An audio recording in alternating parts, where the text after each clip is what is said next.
Welcome to Politics Done Right. I am your host, Egberto Willies. This is the progressive program that will take the mystery out of politics. This is the program that will encourage you to make sure government becomes we the people. Whether you are liberal, conservative, or otherwise, you get to air your point of view. Remember, you can also send me a tweet to EGBERTOWILLIES. That is, at Egberto Willies. Let us engage. It is politics done right. 1, 2, 3, 4. Well, folks, welcome to one more edition of Politics Done Right. I'm Egberto Willies, your host. Thank you very much for spending this whole hour with me, or whatever time you can spend with me on a beautiful, well, at least here in Texas, in Kingwood, Texas, Houston, Texas. It is a beautiful, beautiful August 29th. It's not as hot as it has been for a while. So you know what? For us, it's almost like fall is coming. Of course, we know that's not true. That said, thank you again for being here. Today, we discuss what we always discuss, politics. We're going to hit it. We're going to hit it pretty hard. You know, this week was an interesting week. Yesterday, before I came upstairs to do my regular blogging for the night, I turned on the TV, I turned on MSNBC, and what did I see? I saw a spectacle. I saw MSNBC spending most of Chris Matthews' hour watching the spectacle of you-know-whom. That person I hate to speak about, but I must now take more seriously. Senor Donald Trump. Donald Trump took over the entire show. He took over parts of Chris Hayes' show thereafter. And Donald Trump had an audience. And he kept on spewing the misinformation, the disinformation, whatever you want to call it. And the people were there to eat it up. People that otherwise seemed somewhat people that should know better, people that should be intelligent, etc., etc., etc. But he had the magnetism to hold those people. But worse, he had the magnetism to hold the news media. They were all flocking to hear what he had to say. The question to you, why? That's the media of today. They are creating a reality. Of course, they don't mind following Donald Trump. Why don't they mind following him? Because Donald Trump is part of the what? The plutocracy. As part of the plutocracy, he gets carte blanche to be an imbecile if he wants to be foolish if he wants to be anything that he wants to be.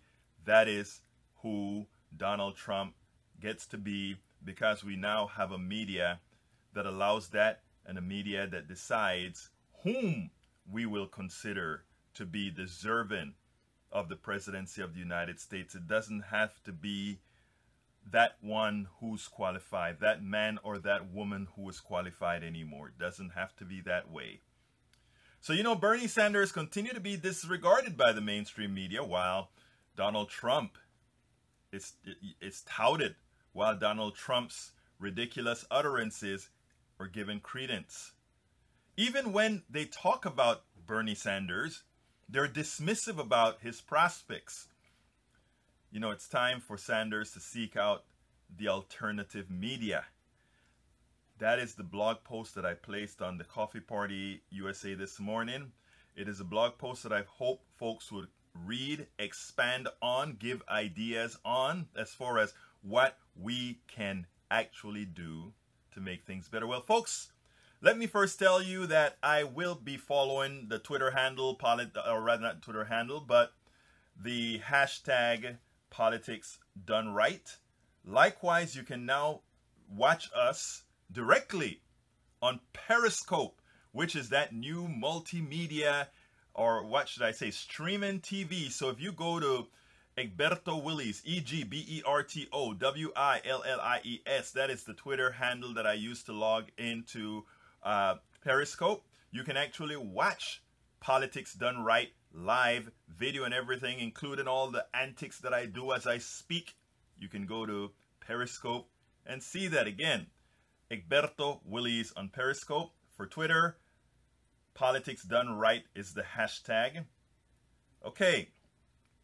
Any candidate not sanctioned by the corporatocracy, folks, will be ignored in an attempt to make them what? Irrelevant.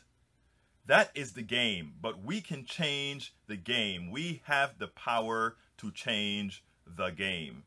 What are your thoughts? Let's talk. I will also, again, like I mentioned, be following the Twitter hashtag Politics Done Right.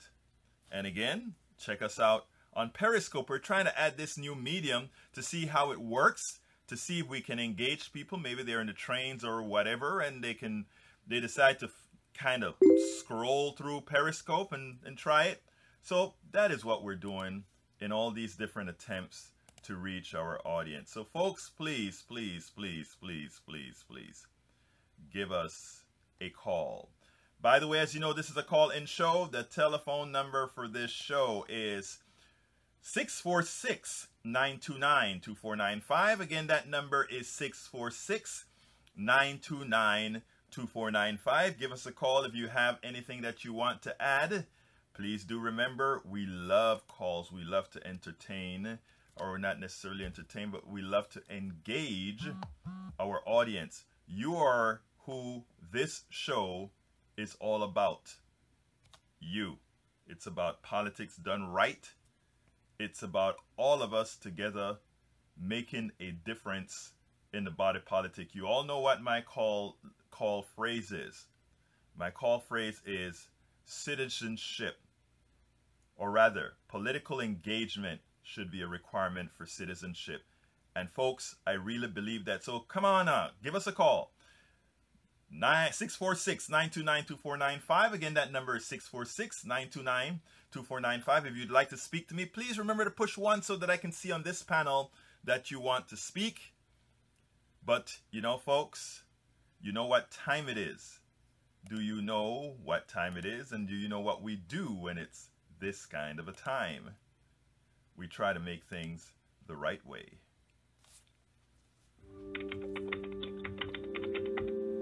A weekly blog post.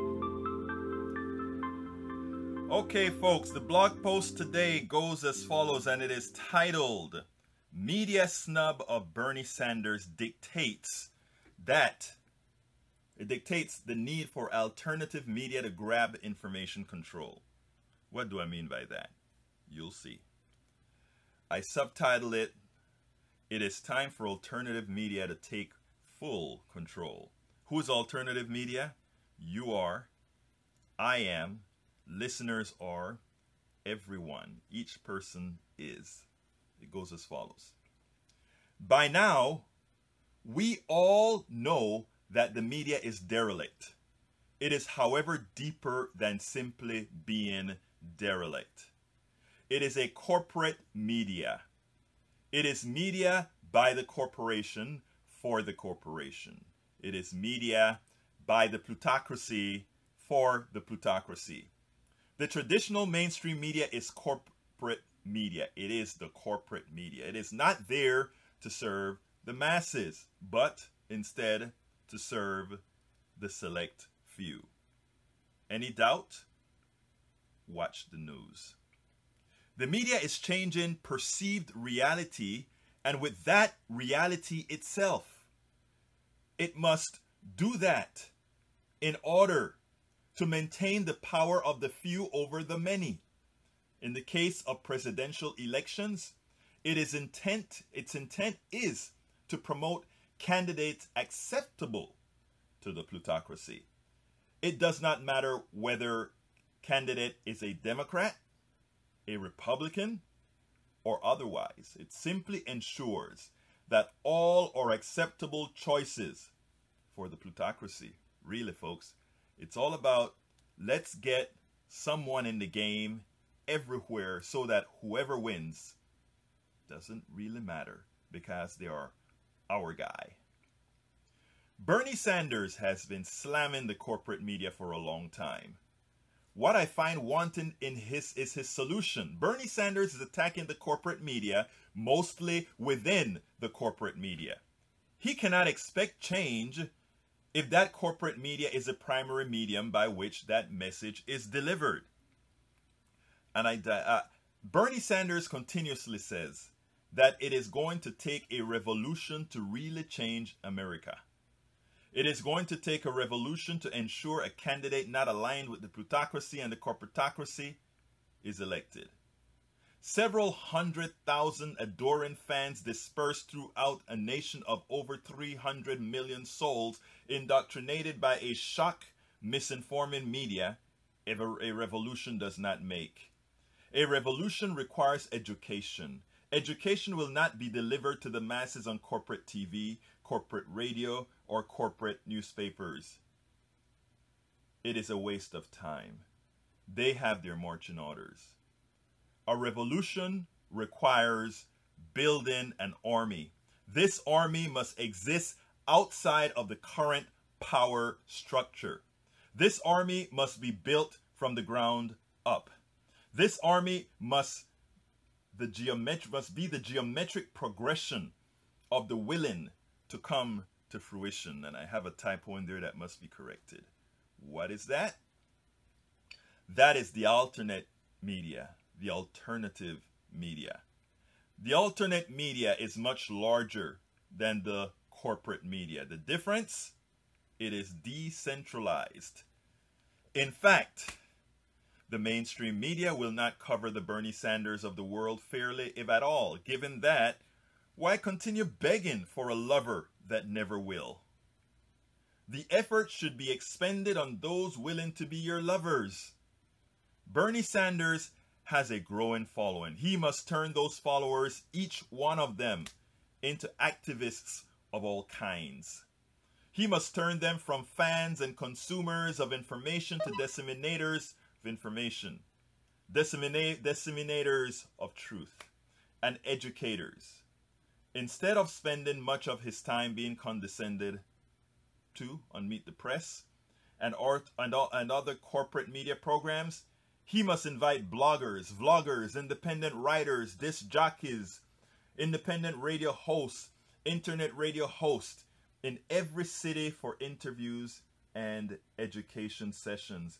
This will empower the grassroots because there would be seedlings growing from the inside of the masses throughout the country. A paradigm shift is what is necessary. You cannot ask that which must be slayed to help you slay it. Again, let me repeat that. You cannot ask that which must be slayed, the corporatocracy, to help you slay it. If a revolution is what we need, if a revolution is what we want, a revolution is what we must start.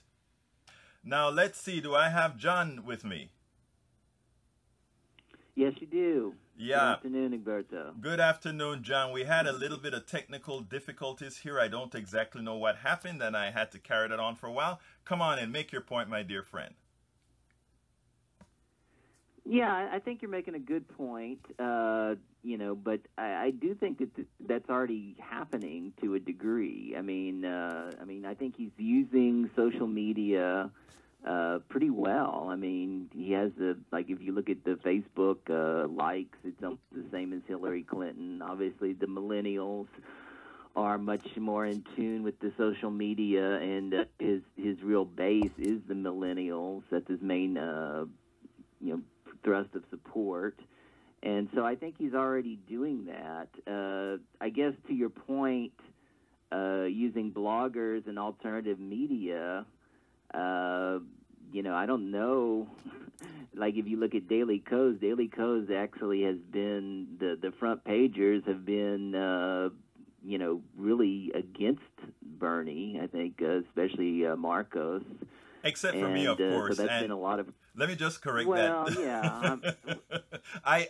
yeah. I mean... Mm-hmm. Go ahead. Yeah, I mean, you've been kind of back and forth on certain issues, but now it seems like you're more, more in tune with the campaign. But I mean, you do admit that you were not. I think the level of your support, let's say a month ago, isn't the same as it is now, right? Well, I'll be very, very honest. I am very, what's the word I want to use? Pragmatic. And I just couldn't see it before. I don't know if you remember when I said he was toast after the issue came out with the lady, with the story that he wrote. And my comment was that more than likely the right-wing media would kind of blow that up. And I'll be honest, I expected even left-wing folks to, because of the support for Hillary, for them to make more of that particular issue. Well, they hadn't. So in that case, I think I was wrong. I think it's probably going to resurface again. If and when it resurfaces, I think maybe we'll see what happens then. Now, let me be clear though. My values have always been with Bernie Sanders' values. My problem has always been electability, and as I've seen more of the masses take hold, the same thing that I saw with then Senator Obama, that has changed my mind. And I think, as you know, I think we all have to give ourselves the room to be able to change, and the room to be able to learn, and the room to be able to grow. And I think that's what we do. I mean, I am still dubious about his possibilities just because of the way the mainstream traditional media works. What I'm hoping for, and the reason I wrote the blog, is saying if we need a revolution, it's going to take a revolution to get somebody like him elected, and not only somebody like him elected, but coattails. And you know what I'm speaking about quite well. If he gets elected and we keep the same Congress and we keep the same senator, might as well he's not elected, because there's very little, except for the Supreme Court, which he would probably have better choices, but there will be very little that'll actually get done. However, I am of the opinion, the humble opinion, that if Bernie Sanders were to win an election, there would be a hell of a coattails coming beyond. But that requires that not only we concentrate on Bernie Sanders now, but we concentrate on who the coattails are going to be. Don't you agree? Yeah, absolutely. I mean, that's very true. I guess, I mean, there's several different aspects to look at. I mean, one thing that I hear criticism for is what you were saying, is that, a lot of people, front pages on Daily Kos, say that he can't win. And so, I mean, that's always, I mean, for me, it's not a valid solution or a valid view, because that's what primaries are about. Primaries are about picking who you feel is the best candidate. And, if you look at a lot of polls, statewide polls, which are more important, national polls are, that's not how we elect a president. Right. And so I kind of dismiss a lot of national polls. But, I mean, they do show trends that are happening. And also, I mean, to state the obvious, I think polls are just a statement in time. Right. Right, exactly. But that being said, I mean, he still is doing, fairly well against Republican candidates. And so, I mean, one thing that people have to remember is in all elections since the 92 election, Democrats have won the popular 242 vote. Right. Well, not the popular vote. I mean, yeah, they did win the popular vote in 2000, but they didn't in 2004. Right. But they won the popular everything except 2004. But they've won 242 electoral votes in every election since 92. So basically, they need to get to 270 to win. So yeah, that's only 28 votes, right? 28 electoral votes to win. So I mean, we already have this built-in advantage, right? And all we have to do is win the states that we've won since '92. Exactly. And so that's a big advantage to Bernie.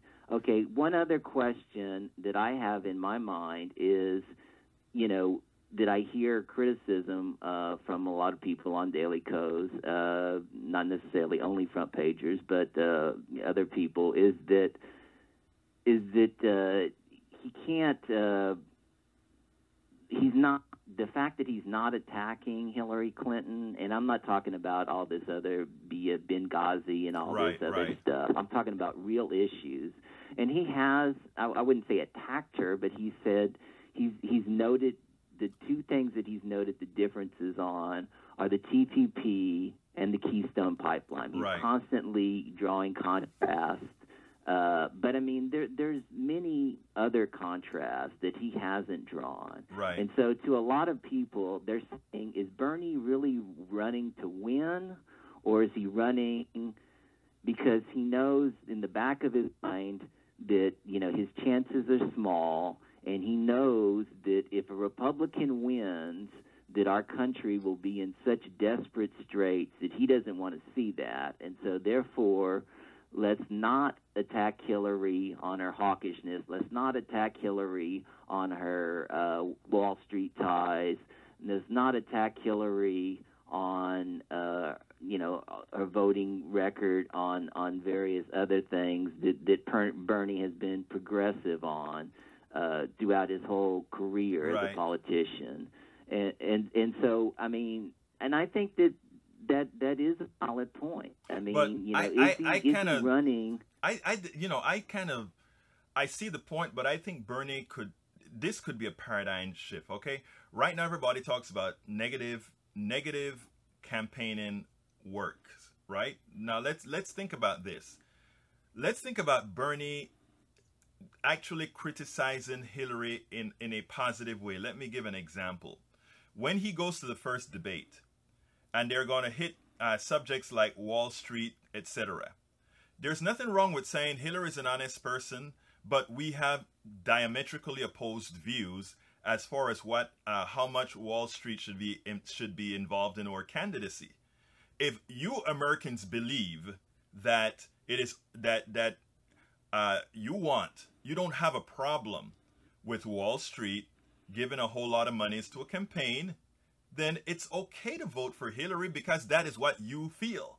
If you feel that you want more personal, the people who have more of a personal stake within an election, then I'm your man. You can actually be very, very critical of a person without actually looking negative. And I think he has been very, very successful in doing that so far. And I think he's going to do that not only, Keystone XL is one thing, TPP is another thing. But unfortunately for those two items, most of the people who really care about those things are in the, what I like to say, in the know, or the people who follow politics. So it's not a gut feeling that people are going to have for TPP or a gut feeling people are going to have for Keystone XL. What they'll have a gut feeling for is the people who destroy this economy funding you. There are things like that can have a more, in my opinion, that can have a more visceral effect on you than these sort of, the Keystone and these other issues. And I think Bernie, if he formulates that correct, he can keep his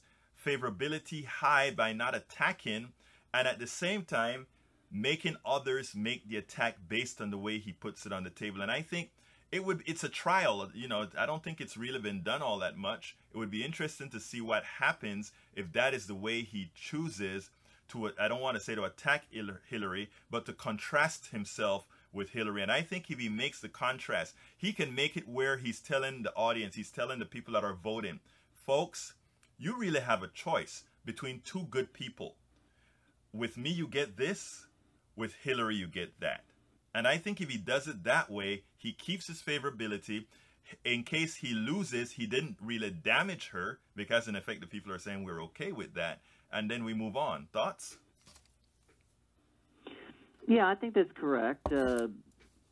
I guess, when you started talking about it, it really made me think that, if we had already had a debate, the needle could have already been moved more than it is. And so, you're talking about the press, and I agree with you, that they've kind of stopped covering him, even, more so than let's say 2 or 3 weeks ago. But when he was drawing the crowds, I mean, the crowds were getting the press, he was getting covered. Now the crowds aren't quite as large, but I mean, he's also against structural problems. Right. In other words, like the super delegates. Hillary Clinton made a statement. I don't know if you saw this yesterday. 20%. Yeah. But she said, yes. Well, she says that she already has 400 super delegates wrapped up, committed to her. Well, 700. I mean, doesn't that sound too much? Doesn't that sound too much like 2008? Yeah, but actually, Obama was the one that was. That's what she was saying, that she got. That she didn't go after the super delegates enough, and that Obama did. So she said, "I'm not going to make that mistake this time." Oh no, she's not making the mistakes about running for delegates. I don't think she meant super delegates, because she has always had, even during the Obama time, I think she was the one who had the preference in super delegates. If I remember correctly, back in 2008. The advantage in super delegates went to Hillary in the beginning. Okay, well, you may be right about that, but I mean that's okay.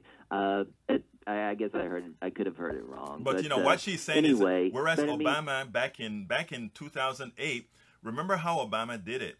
He went through all the caucus state, including Texas. Remember, he lost the popular vote in Texas, but he won the delegate count in Texas. So what he did is, he was playing the delegate game from the beginning, and she wasn't. She was doing these massive, not only the massive things, and she wasn't concentrating on figuring out how the caucuses work exactly, et cetera, while the then Senator Obama did.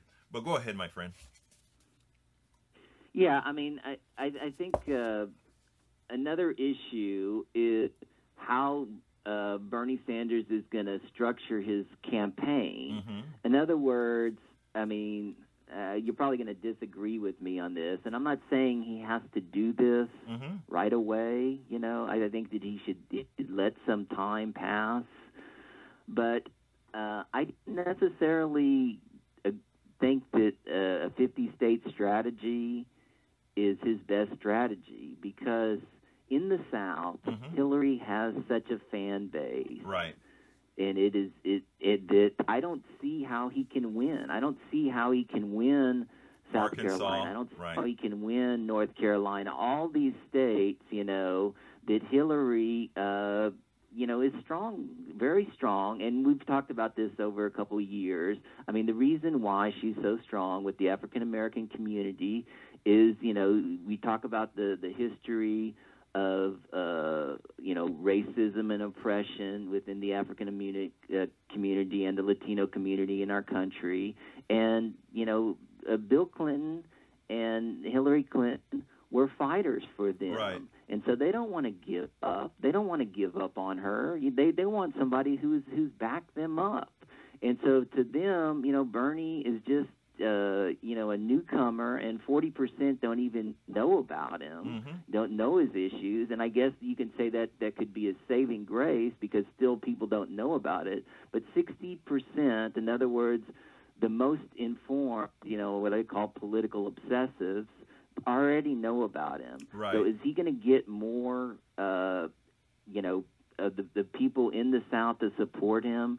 I have my doubts. I mean, even in Texas, I don't know. I mean, he's the last poll he was down 38. Right. And I guess you can say, well, I think that a strategy, that he should do is focus on the West Coast, focus on New England, focus on the progressive Midwest states, right, like Wisconsin, like Minnesota, like I mean, he needs to do better in Iowa and focus on these.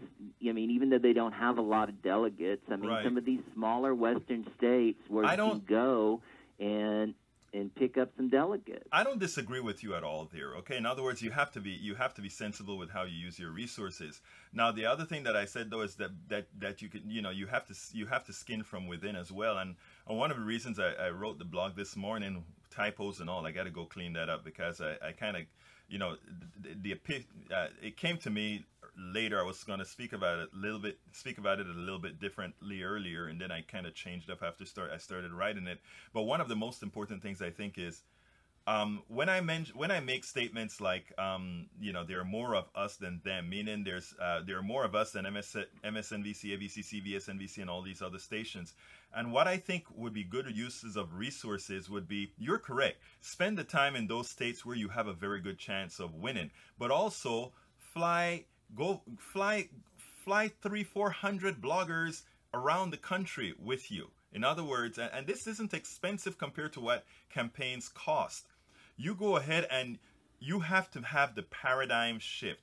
When is the revolution going to really start? The revolution has to start now. And we have to stop trying to operate in the way we operated in the past, right?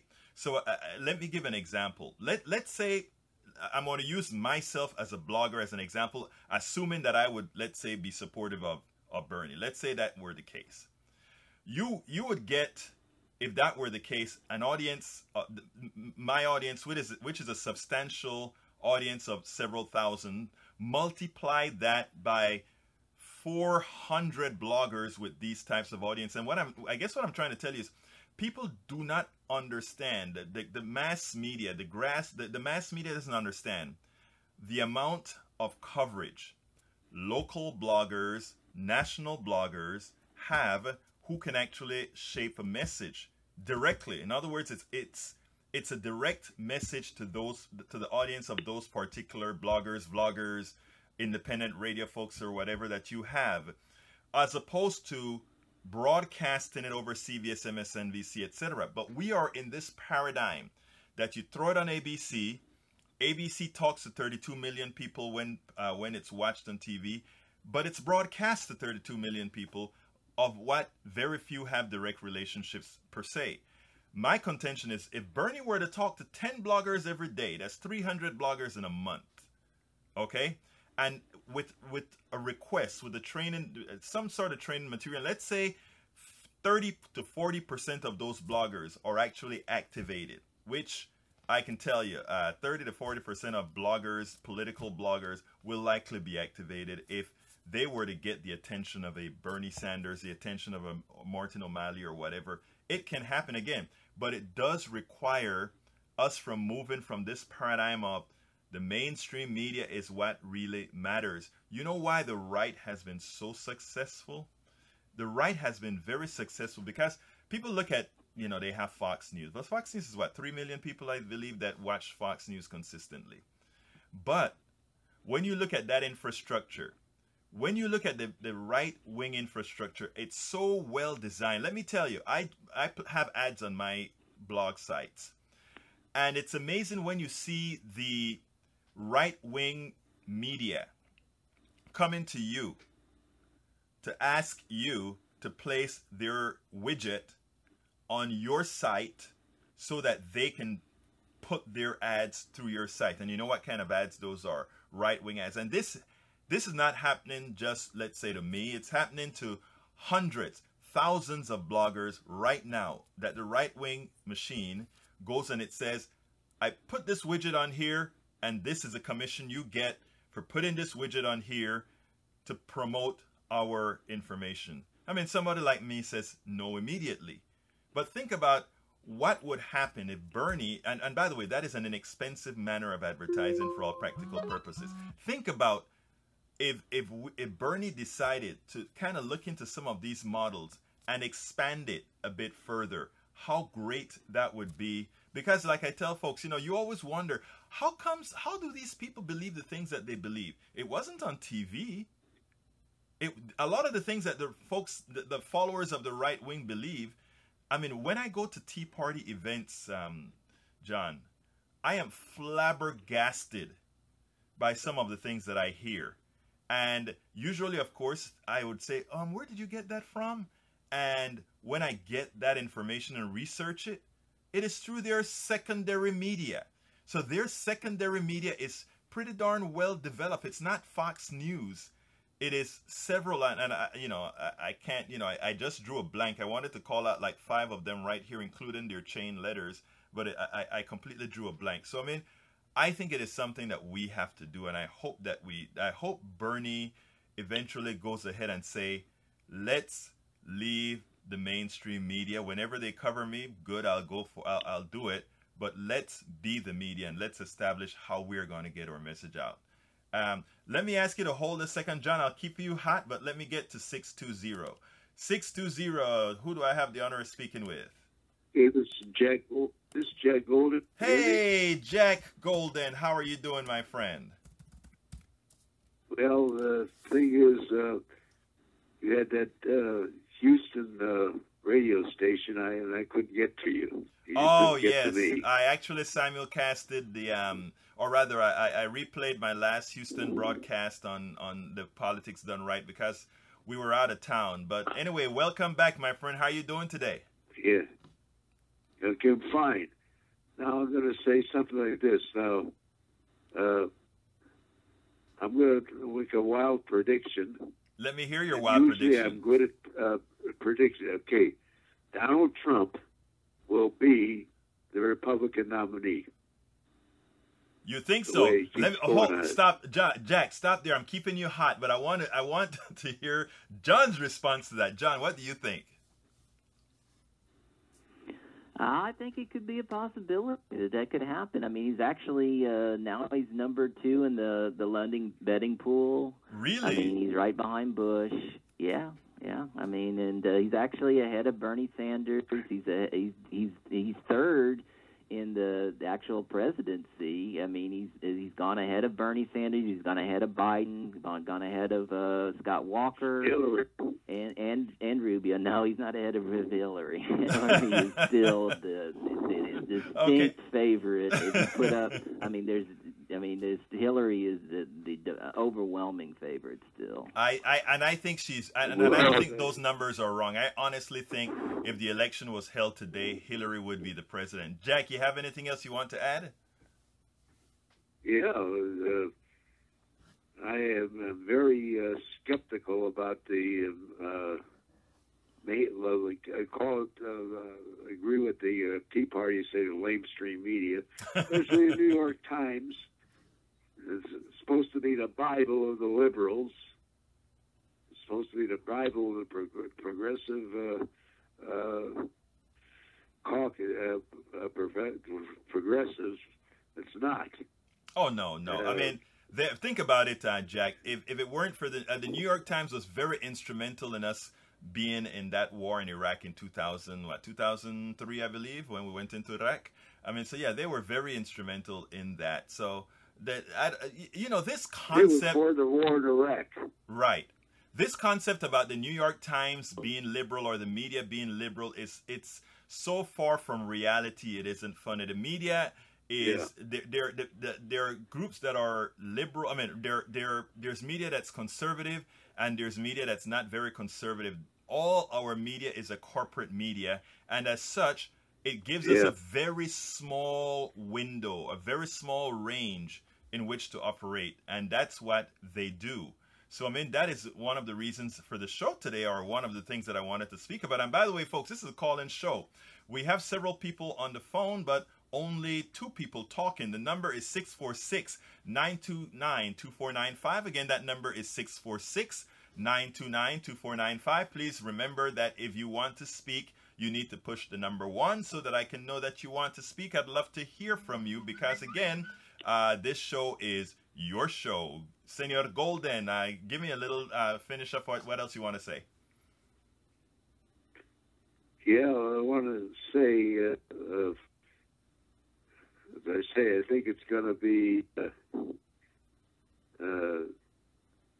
I still predict in 2016 we'll have a woman president. I didn't think it was going to be Hillary, but probably be Hillary.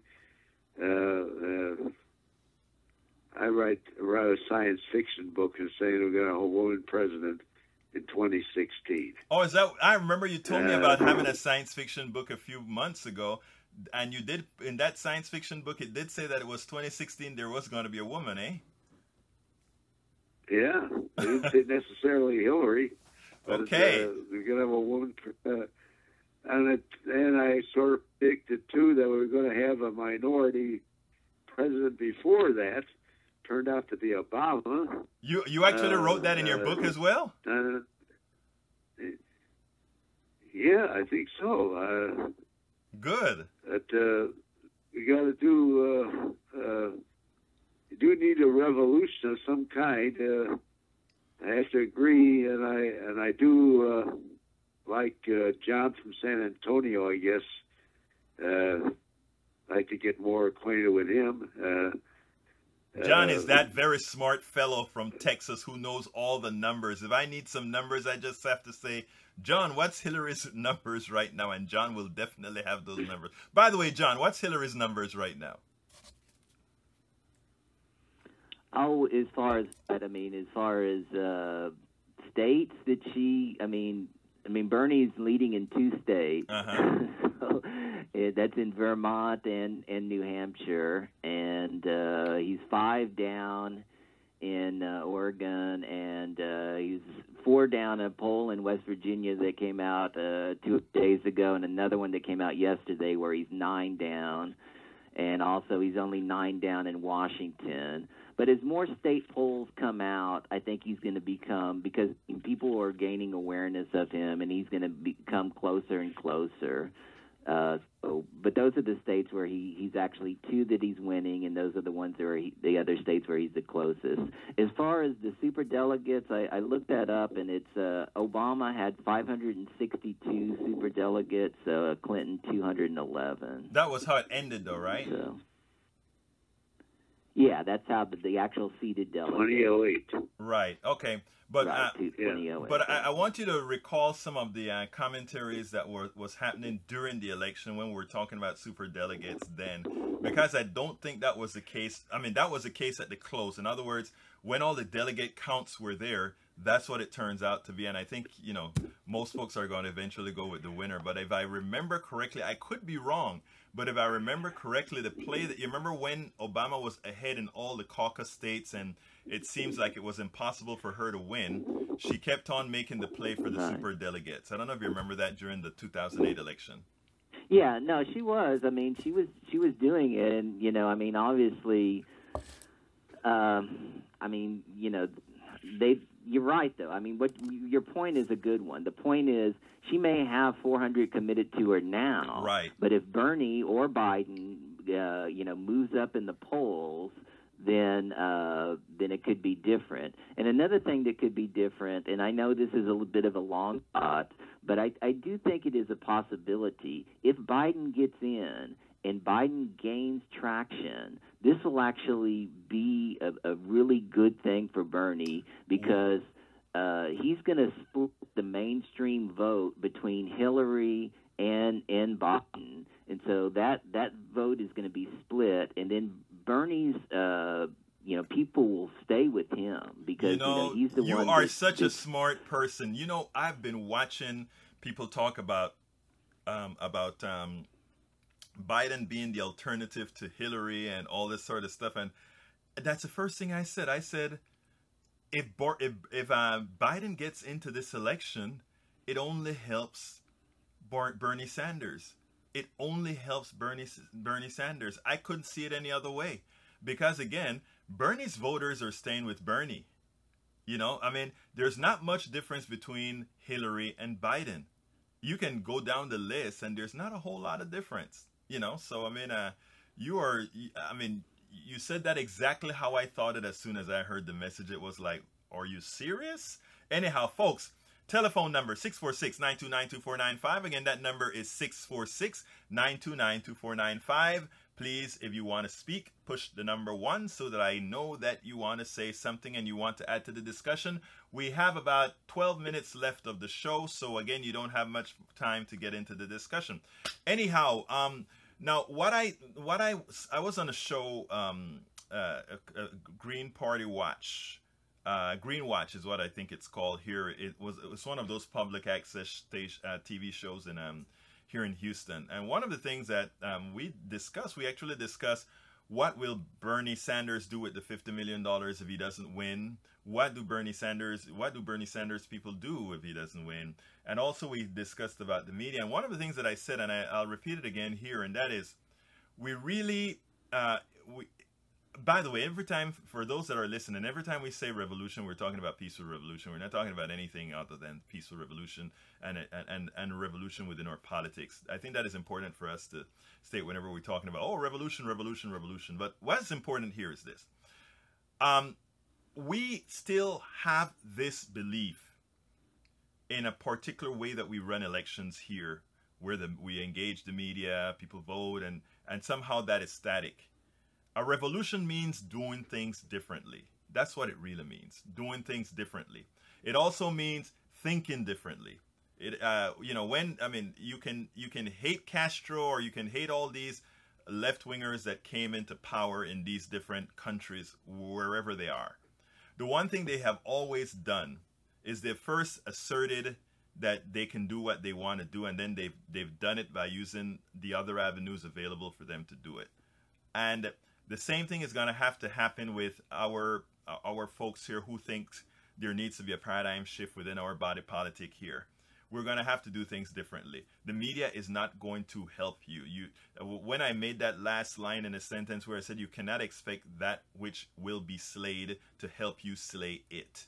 In other words, if we are working against Wall Street, if we're working against the corporatocracy, if we're working against the plutocracy, we can't expect those people to be partaking or helping you somehow attain that goal. It just doesn't make any sense. It just won't happen. So what that means is, Bernie Sanders, are you listening? I understand, what you're doing, but I think you have to take it one step further.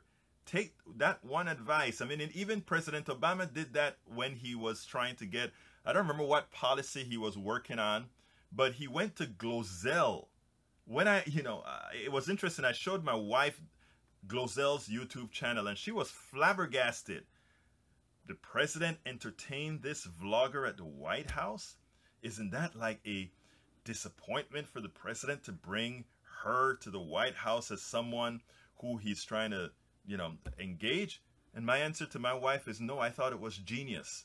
You bring all people that have a large audience, whomever they are, you bring them to the table to get them on your side to get that information disseminated. All Glozell's audience isn't like Glozell. And I don't remember who were the other vloggers he had there, YouTube vloggers, that all of them had several million followers. But with those 5 or so that he had there, he immediately had access to 10 million young voters. 10 million young voters that probably never popped on MSNBC, that probably never watched ABC News, that probably never watched any of that. And that is the kind of thing I'm talking about Bernie Sanders tapping into. Get 10 bloggers a day. Talk to 10 bloggers a day. Get calls on. Do meetups with, not meetups, but that thing that Google has. Google Hangouts. Do Hangouts. Put your face there. Put the Bernie Sanders face and 10 vloggers on the screen, 10 hangouts on the screen. Make all these people feel engaged with the process. Let them feel like they matter. And you see how quickly they'll go out and work for you. There's nothing like a blogger saying, I just spoke to Bernie Sanders. I just spoke to Martin O'Malley, and he told me XYZ. And you have a conversation on your blog with 300 people. And we have every day that he speaks to 10 more people, the conversation continues. And then you integrate all these people together. It's called geometric progression. It doesn't have to be from the top down. It can be from the bottom up. And that sounds like a cliche. But when it comes to social media, etc., etc., etc., that is absolutely possible. Bernie Sanders. If you want a revolution you must start. And a revolution is not doing the same thing the same way it has always been done. You cannot ask the traditional, mainstream, corporate, plutocratic media to be your ally or expect that they will be there to provide that information that you're looking for. Jean. Yeah, I mean, one thing that he does do is, he goes on Tom Hartman's show Yes. every Friday called Yes. Brunch with Bernie, and I mean, I guess, Hartman is, I would consider him alternative media. Absolutely. That's one thing that he does do. I mean, I think you're making a good point. I mean, because, now that I'm thinking about it, this is what Obama did. I mean, there were bloggers. I mean, I remember, I think it was Bill Clinton who had bloggers come to his office in Harlem, talk about the Hillary campaign. This is in 2007, 2008. And, this is, it seems like this, now that you're talking about it, it's not really as happening as much as, like, let's say the earlier days, going back to that 2008 campaign. Right. So, I mean, you're making a good point. Now with some of the people who aren't necessarily political, I don't know if that's necessarily a good thing. Now, he did go on with Mark Maron, who has a very, very popular podcast. Right. But I think you're right. I mean, he should be going on Sam Cedar's show more often. Absolutely. I mean, he's not on that. I mean, he should be going on. Other shows. I mean, even shows, like your show, or like a Virtually Speaking, or David Wallman's show in the morning. So, I mean, absolutely. These are all, I mean, we have to do things that he should be doing more of. And that's why, right now I saw his manager. When he came to Houston, I went down there and I ran with the camera. I had my media pass, so I could go ahead and run and see this guy. And I was looking at the guy that was his manager and the person that what I'd call his handler, right? And none of these people that I saw handling him looked like the people that are very well engaged in multimedia. Now, there are a lot of young people now here in Houston who, there's this Bernie.tv, I think it's called, or something like that they're trying to put up videos and it's, and put out its policies, etc. But it's not in a very well and cohesive social media using a social media platform in a more cohesive fashion. In other words, I think a lot of the things that you have to do, it's not what everybody sees immediately, but it starts to sow the seeds, and I don't think he's sowing the seeds appropriately right now. I mean, when he goes out and he talks about the corporate media, he's so correct. But talking about the corporate media on corporate media do very little. Talking about corporate media in a room full of 10,000 people is great. Some of those 10,000 people would listen. They'll listen to it and say, yes, the corporate media is bad. But then what, I have yet, and I listened to his entire speech last night, 25 minutes at the DNC. I didn't hear, I listened to the last speech he did in, I don't remember what city it was as well. And what I don't hear enough is a call to action. And what I don't see enough, go to his website, is a real call to action. I don't think necessarily he should have the blogging call to action at his website. I think that should be done on a personal level. In other words, I think he should have one staff member pull in the thousands of bloggers in this town, in this country, the thousands, and I really mean thousands of good bloggers in this country, thousands of vloggers. I think he should have somebody who is just doing that right now and setting up what's the word that I want to use? Having a plan. Virtual town hall. Yes, sir, exactly. Right. A virtual town hall with these guys and say, these are your marching orders, let's get busy. Because again, it's not going to happen on TV. TV is not all that much watched anymore in the aggregate. You get your media from so many other places. Right now, I am doing this show on the internet, and I'm trying to open another avenue with something called Periscope. Okay, I'm trying to build that up slowly. I had a few listeners on Periscope as I'm doing this as well. So we have to be able to pull these things together in a manner that is different than how it was done in the past. Even how President Obama did it. President Obama had a ton of house parties and all these types of things. House parties, yes, have a few of those, but we really have to hit people where they are. But anyhow, we're at the close of the show, so please, John, let me go to Jack first. Jack, go ahead and give me your closing statement so that we can get out of here. Yeah, well, I say, Donald Trump will, if he keeps on doing the way he's doing, will be the Republican nominee. Because all these others, well, you have three people. You have this black guy, Carson. Right. Benjamin Carson, and then you have the gal from California, Carly Fiorina. Woman. Right, yeah, Carly Fiorina. Carly Fiorina. Yeah, they're going to be consequential. Exactly. The other 15, 90 seconds. Even Bush. That Bush Gotta go. is going to be inconsequential. He's not going to. I hear you, Jack. Jack, he's too pussy. Okay, Jack, I gotta go. Thank you very much for calling in as usual, my friend. Give me your closer, please. I have 30 seconds. John? Yeah, I just want to, remind people, because we really didn't talk about the issues a lot today. 60 seconds. But, I mean, the issues are still the most important thing for Bernie. Single-payer health care, breaking up the big banks, student debt, all of the ideas that, getting money out of politics. I mean, those are the ideas that Bernie leads on.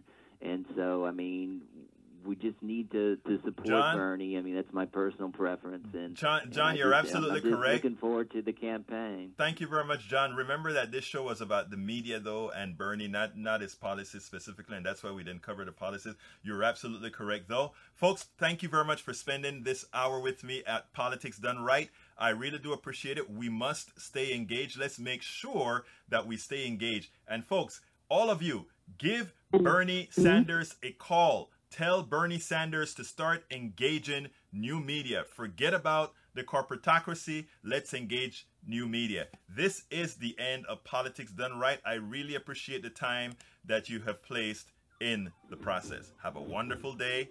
Arrivederci. Goodbye.